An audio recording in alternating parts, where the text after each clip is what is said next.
Just in case you needed more evidence that Canada is weak on border policy, I've got a story to tell you today. Ou Lian Li, a 54-year-old resident of Port Coquitlam, BC, was set to be deported from Canada for having falsified her permanent residency application. The Canadian Border Services Agency, the CBSA, discovered Lee's husband had lied about his employment status and residence in Canada, and that Lee had lied about her travel history and dates of residence in Canada. Lee first came to this country in 2005, but left after a month, then came back in 2007, and not before long again went back to China. She came back in 2013, and at that point in 2013, she apparently, according to this article, began collecting a pension. Now, if she is 54 in 2020, that would have made her 47 years old in 2013, and I'm not sure 47-year-olds can collect pensions, correct me if I'm wrong, so I think something has gone awry here.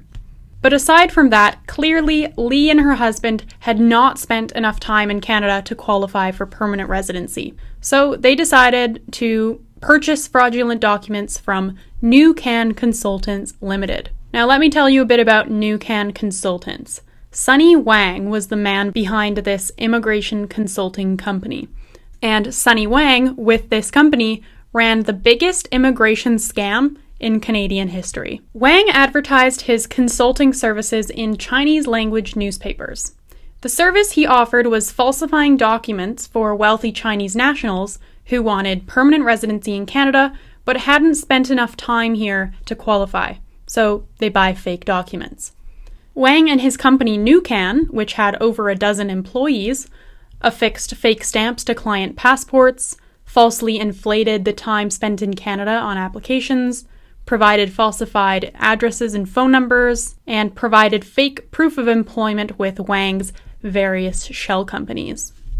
Wang made over $10 million from 1,200 clients before he was caught in 2014. CBSA officials became suspicious that over 100 people were claiming to live at the same single-family dwelling in Richmond, BC, because Wang would use the same couple of addresses on the falsified documents. So officials raided Wang's house, and he was actually caught red-handed with photocopied Chinese passports in his hands. Wang received a 7-year prison sentence in October 2014 as he pleaded guilty to illegal immigration consulting, fraud, and tax evasion.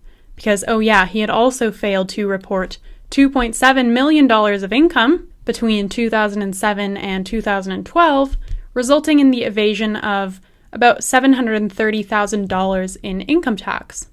So aside from his prison sentence of 7 years, he also had to pay 2 fines: the money he owed the CRA, the $730,000 for tax evasion, and about $188,000 for defrauding the federal government. So in total, he had to pay about $920,000. But in 2018, he was released from prison early on parole, even though he had not paid his $920,000 fine. So back to Ou Lian Li, the 54-year-old woman from Port Coquitlam who used the services of Sunny Wang. Her deportation order has been halted as the Immigration Appeals Division found that there were compassionate and humanitarian reasons to keep Lee in the country. So what are those grounds? Well, firstly, she apologized. She said sorry. And secondly, she is a grandma now who provides free housework for her son and his wife.